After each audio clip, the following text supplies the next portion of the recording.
Hello students, आप सभी का स्वागत है आपके फेवरेट वीडियो गुरु में, जहां हम आपको पूरा इंग्लिश पढ़ा रहे हैं, चाहे बैंक के लिए हो या SSC. Now today we are reading about root words. Yes, vocabulary का वो सेक्शन जिसको याद करने में बहुत डिफिकल्टी होती है। तो फिलहाल आज हमने वोकैबुलरी के इन रूट वर्ड्स को थोड़ा सा प्रिसाइज करके कंसाइज पॉइंट ऑफ व्यू से और एग्जामिनेशन को मद्देनजर रखते हुए कुछ एग्जाम्पल्स लिए हैं। नाउ अगर हम रूट वर्ड्स की बात करें तो इंग्लिश कहां से आया है या वो कैसे आया है। ना what is the origin of root words, ना व्हाट इज इंग्लिश, कहां से ये वर्ड आए हैं, ये शब्द कहां से आए, है ना। तो let's see. In the English language root words are generally derived from either Latin और ग्रीक। ठीक है, नॉर्मली जो ग्रीक्स होते हैं उनका मानना है कि आप इंग्लिश का कोई भी वर्ड उठा लीजिए, कोई भी वर्ड उठा लीजिए, उसका ओरिजिन ग्रीक है। ठीक है, माना जाता है। इनफैक्ट एक बहुत पॉपुलर एक फिल्म थी जिसमें एक डायलॉग था, उन्होंने कहा था कि इंग्लिश का, उन्होंने जब मूवी में एक वेडिंग सीन चल रहा था और वेडिंग सीन के वक्त उन्होंने उस दूल्हे को एक स्टेटमेंट दिया था, कहा था कि you take out any word from the English dictionary and I can show you that it is Greek. So basically अगर आपसे कभी भी इन जनरल पूछा जाएगा कि इंग्लिश वर्ड का ओरिजिन कहां से होता है, तो इट इज मोस्टली ग्रीक और Latin. Now what is a root word? Root word is a word or part of a word which can form the basis of new words। मतलब एक ऐसा word जो बाकी सारे शब्दों का बेस बनेगा through the addition of prefixes and suffixes। और इनको हम prefix या फिर suffix में add कर सकते हैं, शुरुआत में, मिडिल में या फिर end में। Understanding the meaning of common word roots can therefore help you work out the meanings of new words when you come across them। और इसको समझने के लिए हमें क्या फायदा मिलता है, इससे हमें उस शब्द का बेसिक मीनिंग समझ आने में आसानी हो जाती है, फिर वो वर्ड किसी भी नए ओरिजिन से ही क्यों ना आए। Now let us start with your exercise. पहला रूट वर्ड हमने लिया है ए से, which is act. Now act का एक्चुअली मीनिंग होता है एक्शन करना। सो बेसिकली एक्शन आप कितने तरीकों से कर सकते हो। You can move, so the meaning can be move. To go, अगर आप गो भी कर रहे हो, कहीं जा भी रहे हो, तो even in that case you are acting. Do, action के लिए, वर्क के लिए जा रहा है, even in this case you are acting. Drive, urge या फिर act itself. So basically act एक ऐसा रूट वर्ड है जिसका मतलब होता है मोशन में होना या किसी काम में खुद को इन्वॉल्व करना। अब let's see some examples here. Action, to work. Activist, वो लोग जो काम करते हैं दूसरों के लिए। काउंटर एक्ट, आपके अगेंस्ट, किसी एक्शन के अगेंस्ट कोई एक्शन होना, दैट इज काउंटर एक्ट, है ना। आपने मुझे मारा, मैंने आपको मार दिया, that is counter act. Exact, उसी तरह से एग्जैक्ट तरीके से किसी एक्शन को कॉपी करना। ट्रांजैक्ट, एक्शंस को परफॉर्म करना through money, right. Next transaction, same form, उसका फॉर्म का से वेरिएशन चेंज हो गया, ट्रांजैक्ट या फिर ट्रांजैक्शन हो गया। सो बेसिकली हम दे रहे हैं कि एक्ट से हमारे जितने भी वर्ड्स बन रहे हैं कुछ हद तक सारे के सारे वर्ड्स एक्शंस में इन्वॉल्व हैं। Clear? Let's move further. So your next root word is alter. Now what do you understand by the term alter? देखो, मान लीजिए हमने आपको एक सूट सिलने को दिया जिसे आपने गलत तरीके से सिला है, अब आपको उसे बदलना है, तो हम क्या बोलेंगे? प्लीज इसे ऑल्टर कर दीजिए, मतलब इसमें चेंजेस ले आइए। सो इसका जो बेसिक मीनिंग निकल के आ रहा है इस रूट वर्ड का, वो है आपका अदर। ठीक है, अब इसके एग्जाम्पल्स क्या क्या हो सकते हैं? ऑल्टरनेट, अगर आप नहीं काम करेंगे तो हमारे पास ऑल्टरनेट ऑप्शन है, मतलब एक दूसरा ऑप्शन है, तो कैसा ऑप्शन है? अदर ऑप्शन है। अनऑल्टर्ड, अगर आप इसको ऐसे ही ले जाएंगे तो हम आपको इसके प्राइजेस ज्यादा चार्ज नहीं करेंगे। अगर आप इसे ऐसे ही ले गए, अनऑल्टर्ड मतलब दूसरा ना लिए, तो हम आपको कम प्राइजेस चार्ज करेंगे। तो अनऑल्टर्ड मतलब नॉट एनी अदर। ऑल्टरनेटिव मतलब दूसरा, ऑल्टर मतलब दूसरा। तो बेसिकली हम अगर देख रहे हैं तो इसका जो ओरिजिन वर्ड आ रहा है वो किससे आ रहा है? किसी दूसरे से। ठीक है, so the word which will actually comprise और give meaning to the word alter is other. Let's move further. Next you have ambi. बहुत बहुत इंपॉर्टेंट सेक्शन आपके इंग्लिश सेक्शन का, जहां पे रूट वर्ड से सबसे ज्यादा क्वेश्चंस आते हैं और सबसे ज्यादा ये क्वेश्चंस आपके बैंक और एसएससी के वोकैब सेक्शन में पूछे जाते हैं। नाउ एम्बी का मीनिंग बहुत सारा है। एम्बी का मतलब होता है अराउंड, ठीक है, अगल बगल की, सराउंडिंग, जैसे कि एम्बियंट या फिर एम्बिवियंस। अगर एम्बियंस की बात करते हैं, हम बोलते हैं ना इस रेस्टोरेंट का एम्बियंस बहुत सुंदर है या इस रेस्टोरेंट का एम्बियंस बहुत फ्रेश है, तो ये एम्बियंस क्या है? आपके अगल बगल की surrounding, which is around you. Next is about, meaning जो एम्बी वर्ड है उसका मीनिंग अबाउट भी हो सकता है, मतलब समथिंग वेयर इसके बारे में अगर हम कुछ बोले तो, ठीक है। नेक्स्ट यू हैव बोथ, यहाँ पे ये बोथ के लिए भी जा सकता है, मतलब ये दो चीजों को रेफर करेगा। जैसे कि बोथ के लिए कौन सा वर्ड जा रहा है यहाँ पे, एम्बी डेक्स्ट्रस। एम्बी डेक्स्ट्रस वो लोग होते हैं जो दोनों हाथों से लिख सकते हैं, ठीक है। एम्बी डेक्स्ट्रस वो लोग होते हैं जो दोनों हाथों से लिखते हैं, one who can write with both his hands. And then you can also use it like prefix, मतलब सेंटेंस को शुरुआत करने के लिए भी हम एम्बी वर्ड्स को लगभग यूज कर सकते हैं, दैट इज लाइक एम्बिगुअस और एम्बिवेलेंस। नाउ एम्बिवेलेंस का मीनिंग क्या होता है, अ मिक्स्ड स्टेट ऑफ माइंड। यहाँ पे जो मीनिंग निकल के आएगा इसका होगा अ मिक्स्ड स्टेट ऑफ माइंड। और अगर हम बात करें एम्बिगुअस की, तो एम्बिगुअस का मीनिंग क्या होता है, something which is not clear, something which is not clear. So basically ये है हमारे वोकैब सेक्शन का सबसे इंपॉर्टेंट वर्ड। नाउ ए सीरीज में इस वर्ड से क्वेश्चंस एम्बिवेंस, ऑम्बियंस, एम्बीडेक्स्ट्रस और एम्बीवैलेंस से आ चुके हैं। So be very accurate about this. Now you know the meaning. Ambi word से हम क्या क्या याद कर सकते हैं, इट मीन्स अराउंड, मतलब सराउंडिंग के लिए जा सकता है, अबाउट के लिए जा सकता है, बोथ मतलब ambidextrous, you can write with both your hands, and then you can also use at prefixes, जैसे कि आपके एम्बिगुअस हो गया या फिर एम्बीवेलेंस हो गया। Is that clear? Now let's move further. Next you have L. Now L का मतलब क्या होता है, इट मीन्स टू, टूवर्ड्स और नियर। तीनों ही वर्ड्स में आपने क्या देखा, आपने देखा कि हम यहाँ किसकी बात कर रहे हैं, डिस्टेंस की बात कर रहे हैं। या तो जा रहा है, या तो आप डिस्टेंस बोल दो, या तो आप डायरेक्शन बोल दो। यहाँ पे आप क्या बोल सकते हो, या तो आप डिस्टेंस बोल सकते हो या फिर आप डायरेक्शन बोल सकते हो। लेकिन जो इसका एग्जाम्पल निकल के आ रहा है दैट इज अलॉय। अलॉय मतलब मेटल वगैरह के लिए ये जा रहा है। The next root word is all, A-double-L। अब इसका मीनिंग भी अदर के साथ जा रहा है, जैसे कि the word you have is allomorph। allomorph का मीनिंग क्या होता है, what do you understand by the term allomorph? Something which has more than one representation, more than one representation, मतलब एक से ज्यादा तरीकों से अगर किसी चीज को हम रिप्रेजेंट कर सकते हैं तो उसको हम बोलते हैं allomorph. Next you have parallel. यहाँ पे भी दो चीजें चल रही हैं, तो एक के बाद दूसरा है, तो if you have one then this is your other thing. तो यहाँ भी पैरेलल का जो सेंस जा रहा है वो किसके लिए जा रहा है, आपका पैरेलल में भी जो वर्ड आ रहा है वो किसके लिए आ रहा है, the other line. If this is the one line and this is the parallel one, so this is your other line, ठीक है। Next is allopathy. Now allopathy एक स्टेट है जहां पे मेडिकल साइंस को एक्सपीरियंस करते हैं। एलर्जी, नाउ एलर्जी का मतलब होता है किसी भी चीज से आपको साइड इफेक्ट होना, ठीक है। And then you have allegory which is actually a small picture which can reveal secrets. Now allegory means something which can, a small picture which can reveal secrets. So this is your basic meaning। यहाँ पे हम ऐसे words की बात करते हैं जो secrets को रिवील कर सकते हैं। Is that clear? So this is how you remember the words all, like AL or ALL, right? Let's move further. Your next root word is aug. Now aug का meaning होता है बढ़ाना, मतलब increase करना, ठीक है। अब देखो यहाँ पे कौन कौन से वर्ड्स आए हैं, augment। ऑगमेंट का मतलब होता है कोई प्रॉब्लम है या फिर किसी तरीके का कोई चीज है जिसको आप बहुत ज्यादा तरीके से इंक्रीज करने की कोशिश कर रहे हैं। So that you mean, that's the meaning of the word augment. It also means increase. August, augury and auger का मतलब क्या होता है ना, इसका मतलब होता है कि आप दूर की किसी चीज को देख सकते हो पहले से, लेकिन it relates to bad women.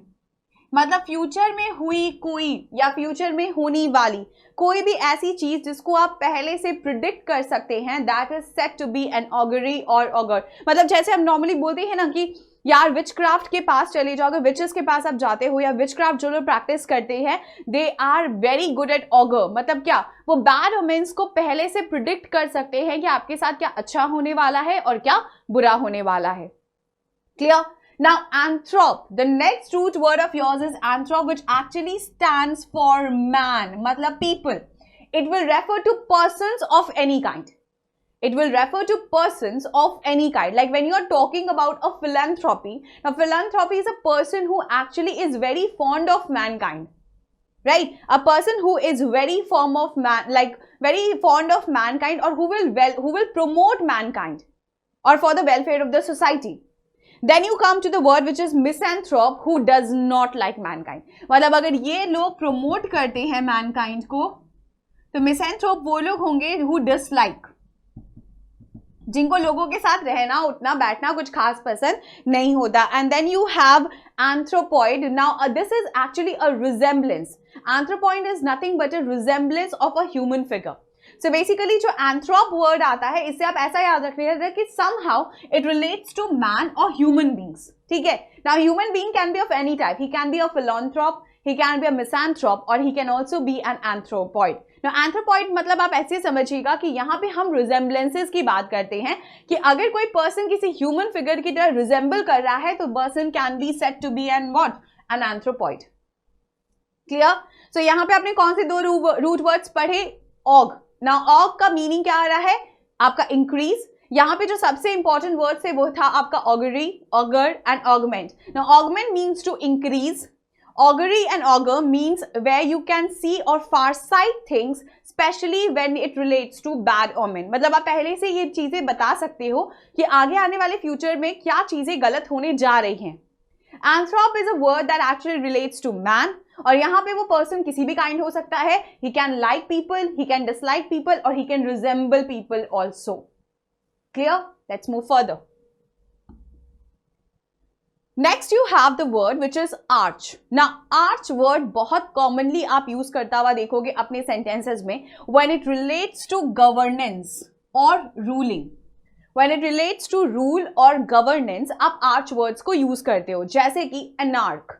Then you have hierarchy. जब हम किसी भी organizational level में, आपने ये वाला देखा होगा साइन हर जगह पे जहां पे हम किसी भी organizational level के hierarchy को explain करते हैं. The top management, the next management, the lower management जो कि labor class होता है हमारा, इसके बाद supervisor class होता है. Then you have the board of directors and then comes your ED. So basically जो ये hierarchy चल रही होती है from root to top or from top to bottom, that is called hierarchy. यहाँ पे जो arch word है ये किसके लिए जा रहा है? आपकी governance या फिर rule के लिए जा रहा है, right? Monarch, एक single person जो पूरी की पूरी community को rule कर रहा है is a monarch, right? Oligarchy और monarchy ये same words, monarch और monarchy same form of words में चले जाएंगे. And oligarchy is a small group of people who are governing a company or running an institution. Now oligarchy का मतलब होता है a small group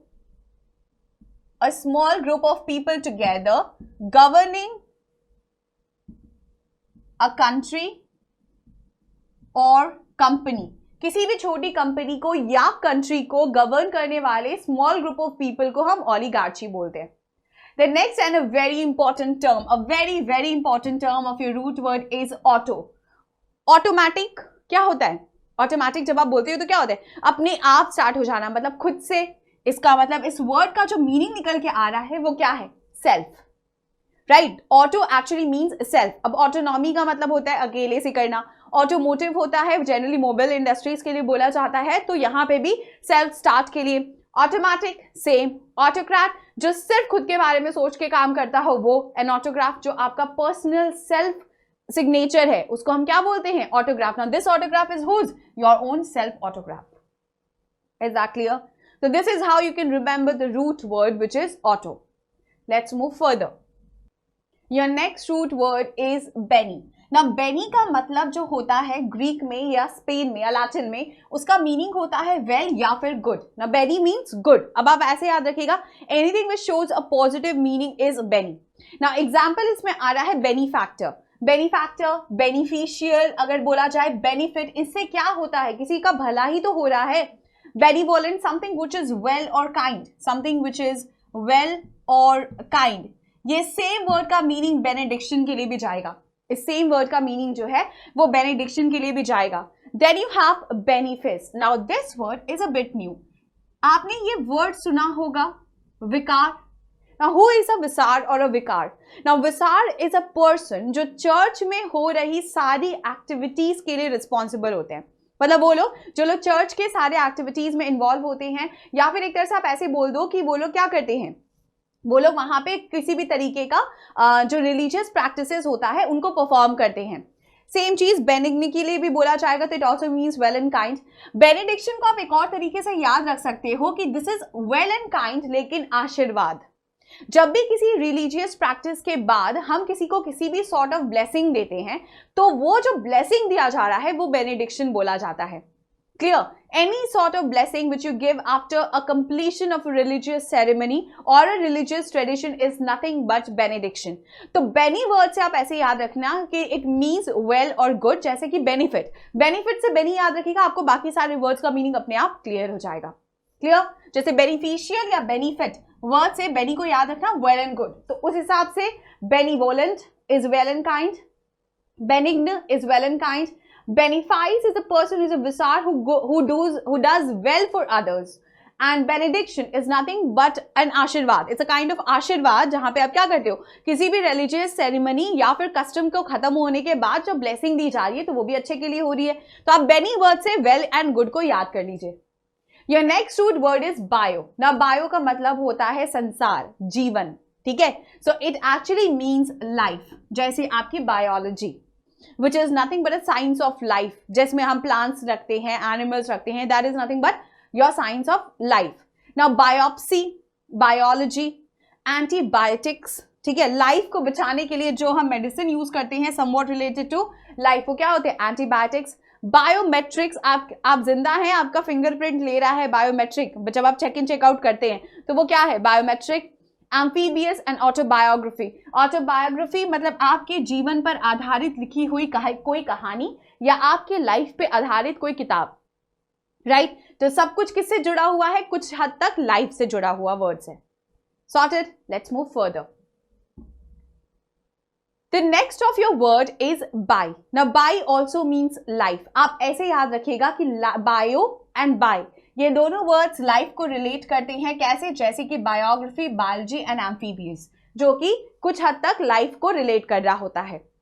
your next root word is bel. Now bel means beautiful, fair या फिर fine, something which looks very attractive. आप ऐसे याद रख लीजिएगा कि कोई भी ब्यूटीफुल चीज कैसी होती है, अट्रैक्टिव होती है। तो अगर आप ऐसे याद रख लोगे तो आप बेल याद रख पाओगे। आपको याद होगा एक कैरेक्टर था एक कार्टून में जिसका नाम बेले था। बेले was a character, she was a very beautiful looking girl, और जब भी कोई चीज बहुत खूबसूरत होती है उसको हम बेले बोलते हैं, ठीक है। आप अपनी मदर को किसी दिन हो तो आप ये कॉम्प्लीमेंट दे सकते हो, मॉम यू लुक लाइक अ बेले। सो द बेले is nothing but a very beautiful kind of a girl और अ वुमेन। एम्बेलिश, अब एम्बेलिश का मतलब होता है किसी चीज को सजाना, है ना, किसी चीज को डेकोरेट करना और ब्यूटीफुल बनाना। एक खाली मटका पड़ा हुआ था, आपने उसको स्टोन से सजा दिया, तो यू हैव एम्बेलिश्ड इट, है ना, आपने उसे सजावट दी है। तो आपने क्या किया है, उसे और ज्यादा ब्यूटीफुल और ज्यादा फाइन बनाया है। बेलवेड्री और Belmont, they also mean fine और attractive. So basically bel word से आप क्या याद रखोगे, something which looks beautiful, fine, attractive और fair. Clear? So your next word is Bible. Now Bible is a word which actually means book. अब आपको ये word याद रखने के लिए ज्यादा मेहनत नहीं करनी है। Bible को आप Bible से याद रखेंगे। Now Bible is also a kind of book, so Bible is nothing but book. A bibliography is book. Biblic is book. Bibliophile is a person who is very fond of collecting books or reading books. ठीक है। So basically बिबल से कोई भी word आएगा तो it will relate to nothing but book, और आप इसको याद किसे रखोगे, बाइबल वर्ड के साथ। ये नेक्स्ट वर्ड इज बुल। ना बुल कैसा होता है, चलो एक बात बता रहे हैं, इस वर्ड से ना वैसे जो मीनिंग निकल के आता है वो अपार्ट फ्रॉम बुल भी होता है, बट हम आपको इसका बेसिक पहले समझाते हैं। बुल एक एनिमल है जो हमेशा अगर रेड कलर दिखा दो तो बहुत ज्यादा अग्रेसिव हो जाता है, बहुत ज्यादा तोड़ फोड़ मचा सकता है, राइट। अब बुल का मतलब होता है उसको गुस्सा दिलाओगे तब वो ऐसा करेगा, इसका मतलब you are boiling it.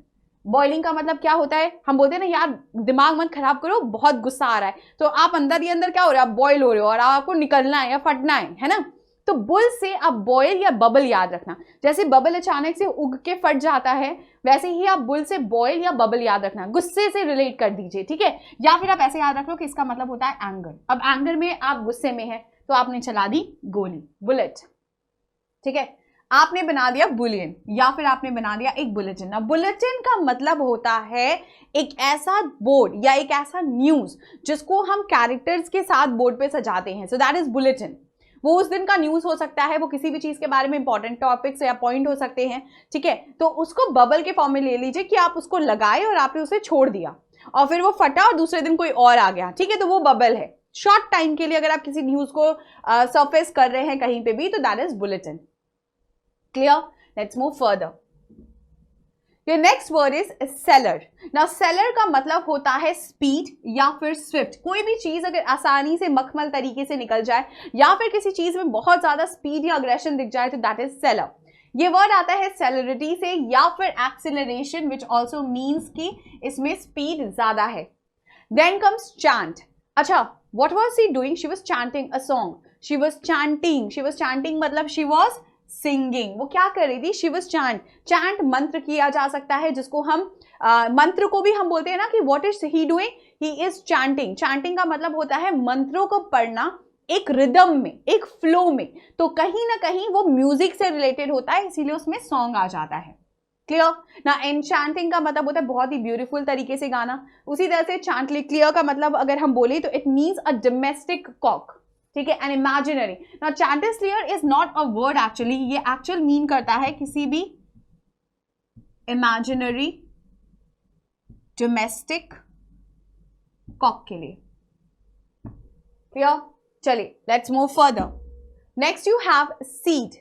Now seed का मतलब होता है, आप सीड को ना CEED को SEED से मान लो, ठीक है, मतलब किसी चीज को बढ़ाना। अब इसमें जो वर्ड आ रहा है वो है गो या फिर ईल्ड, ठीक है, बढ़ना या पैदा करना, उगाना। तो सीड से आप ईल्ड याद रख लीजिएगा, सीड से ईल्ड याद रखने में भी आसानी हो जाएगी, ठीक है। अब इसका मतलब होता है प्रोसीड करना। प्रोसीड मतलब टू गो, एक्सीड मतलब कि बढ़ना, सेम चीज, और सक्सीड मतलब भी बढ़ना या फिर आगे की तरफ जाना। तो इसका सारा का अगर हम मीनिंग देखेंगे तो वो क्या निकल के आ रहा है? समथिंग विच कैन ईल्ड और go forward. Your next root word is chrome. Chrome का मतलब होता है कलर, क्रोम जिसको हम बोलते हैं, कलर या फिर पिगमेंट। स्ट्रॉन्ग कलर और पिगमेंट्स को हम क्रोम बोलते हैं। अब इसका मीनिंग क्रोमोसोम या क्रोमैटिक हो सकता है, जिससे कलर बिल्डअप होता है। Clear? Let's move further. Your next root word is sept. Now sept का मतलब होता है किसी चीज को दबा के रखना, ठीक है, किसी चीज को दबा के रखना या फिर किसी चीज को लेना या होल्ड करना। अब होल्ड और सीज का ऑलमोस्ट मीनिंग सेम आ जाएगा, ठीक है, पकड़ कर रखना, ठीक है। अब उसमें क्या क्या वर्ड आ सकते हैं? एक्सेप्ट का मतलब है टेक, यहां जो एक्सेप्ट मीनिंग है इसका मीनिंग आ रहा है टेक, ठीक है। Then you have conception. Conception का मतलब होता है किसी के लिए एक नजरिया बना लेना, टेक के लिए चला जाएगा। रिसेप्टेबल, कंसेप्ट, एक्सेप्शन, एक्सेप्शन मतलब इसके अलावा, इंटरसेप्ट, एक्सेप्टेबल का मतलब भी होता है you can take it, and then you have reception which also means to take it और to hold it for some time. Clear? So basically जो सेप्ट वर्ड से जितने वो कैब्स आपके आ रहे हैं उनका कुछ हद तक मीनिंग क्या हो जाएगा? Something where you can take hold of और यू कैन सीज इट, पकड़ के रख सकते हो आप, ठीक। Your next root word is sill. Now sill का मतलब होता है, आप seal का मतलब ऐसे कर दीजिएगा, CILC, इसको याद रखना। सील, सील मतलब क्या होता है? मान लीजिए अगर हमारे पास एक फोटो फ्रेम थी, उसमें एक क्रैक आ गया तो हमने उसको सेलो टेप से चिपका दिया, ठीक है, अब ये सील हो गया है, ठीक है। सील हो गया मतलब ये क्या हो गया? ये इकट्ठा हो गया, इकट्ठा हो गया तो it is United, it has brought together, और उसको एक साथ मिला दिया गया है। तो सील से सिल याद रखिएगा, इट मीन्स काउंसिल, एक साथ लोगों का बैठना, या फिर रिकंसाइल, किसी भी प्रॉब्लम में अगर दो डाइवर्स चीजें हो जाती है तो उसको वापस से जोड़ के रखना, so that is reconcile. Thoughts को रिकंसाइल किया जा सकता है, आपके थॉट हमसे नहीं मिलते, कोई बात नहीं, हम बैठे डिस्कशन किया and then we reconcile. Reconcile का मीनिंग यहाँ क्या हो जाएगा? एक साथ बैठ के एक जैसा बनाना। Clear? Let's move further. Next you have side. Now side को आप सुसाइड से याद रखिएगा, ठीक है, साइड को सुसाइड से याद रखिएगा। अब सुसाइड में क्या क्या हो सकता है? आपने अपनी नस काट ली, आप मर गए, आप छत से कूद गए, या फिर यू हैव बीन स्ले, किसी को जानबूझ के चाकू वाकू घोप देने को भी हम स्ले बोलते हैं, ठीक है।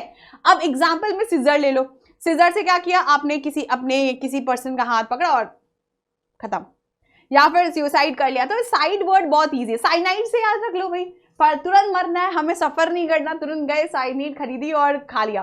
तो सुसाइड वर्ड से साइड याद रख सकते हो, इट मीन्स टू किल, का ट्रांसलेट वैसे ही गलत चीज है, मत करिएगा। Next use it is root. Root word जो दूसरा आ रहा है दैट इज क्लूड। ना क्लूड का मतलब होता है किसी चीज को बंद करना, शट करना या फिर क्लोज करना, ठीक है।